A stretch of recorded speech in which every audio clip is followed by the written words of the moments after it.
민주당이 주말임에도 불구하고 긴급 입장문을 내놨습니다. 민주당 검찰 독재 정치탄압 대책위원회는 27일 입장문을 통해 검찰이 구속을 무기로 회유 겁박했다며 검찰의 유일한 무기였던 뒤바뀐 진술마저 부당거래의 산물이었음이 드러났다고 말했습니다.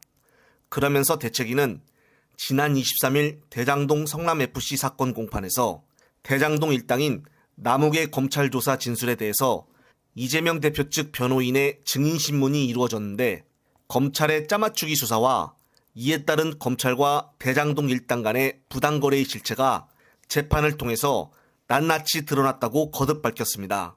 이어 충격적인 것은 유동규가 말하길 남욱의 진술이 뒤바뀐 이유에 대해서 당시 수사팀 방침에 따르면은 구속을 안 시킨다라는 그런 이야기가 있다고 들었다라고 말을 했다는 것입니다.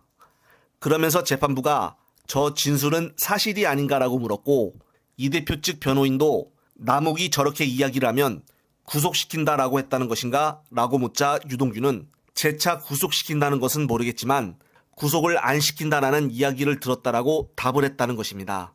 이어서 변호인이 구속 안 시킬 거란 이야기를 남욱이 그렇게 진술했다고 누구로부터 들었냐라고 물으니 이에 유동규는 남욱으로부터 들었다라고 명확히 밝혔다고 전했습니다.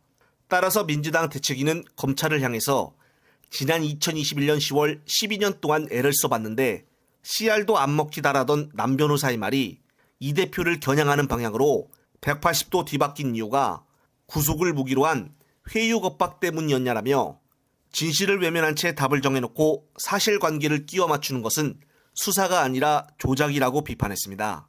아울러 부당거래와 진술 조작으로 점처리된 짜맞추기 수사를 이제 그만 폐기할 때도 됐다며 국민이 부여한 검찰권을 정적 제거하는 데 남용한 책임은 온전히 정치검찰에게로 향할 것임을 다시 한번 경고한다고 덧붙였습니다.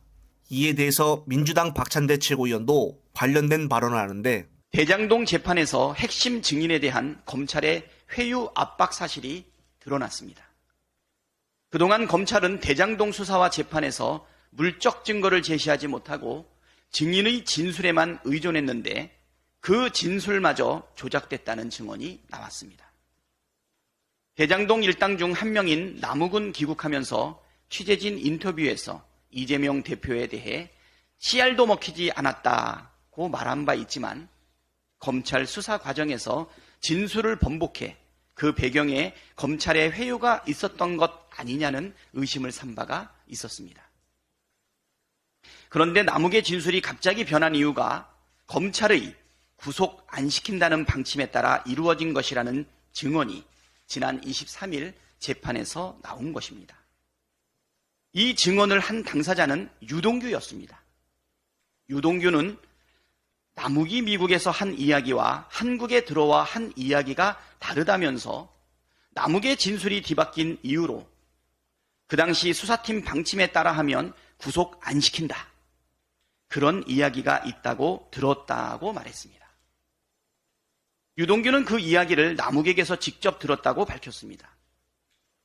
즉 검찰이 이재명 대표에게 범죄 혐의를 뒤집어 씌우기 위해 남욱과 부당한 거래를 통한 진술 조작을 했다는 뜻 아닙니까? 사실이라면 천인공노할 일입니다. 정치 검찰의 조작 수사 행태가 만천하에 드러나고 있습니다. 증거를 조차 진실을 밝혀야 할 검찰이 증거를 조작해 진실을 덮고 있습니다. 이 정도면 국기문란입니다. 사법 질서를 어지럽히는 윤석열 정치 검찰의 만행은 반드시 심판받게 될 것입니다. 네, 그렇습니다. 이번 입장문을 통해서 보면은 유동규가 말했다라는 것에 더욱더 충격을 주고 있습니다. 앞으로 계속적으로 뒤바뀐 진술들이 나올 듯해 보입니다. 며칠 전에는 대북 송금 쌍방울 의혹을 수사 총괄했던 김모 부장검사가 사직서를 내고 일을 그만두기까지 했습니다. 왜 일을 마무리 짓기 전에 사직서를 냈을까요? 뭔가 책임을 회피하고 싶었던 것이었을까요? 언론에서도 이런 사실을 많이 안 다루고 있습니다. 또한 예전에 비해 이재명 대표에 대한 검찰발 뉴스도 거의 없다시피 확 줄었습니다. 따라서 그동안 얼마나 언론과 검찰에서 카더라식 보도가 많았는지를 알 수 있는 부분입니다. 끝으로 또 새로운 소식이 있으면 말씀드릴 것을 약속을 드리며 이번 영상은 여기서 마무리하겠습니다. 시청자 여러분, 시청해주셔서 감사합니다.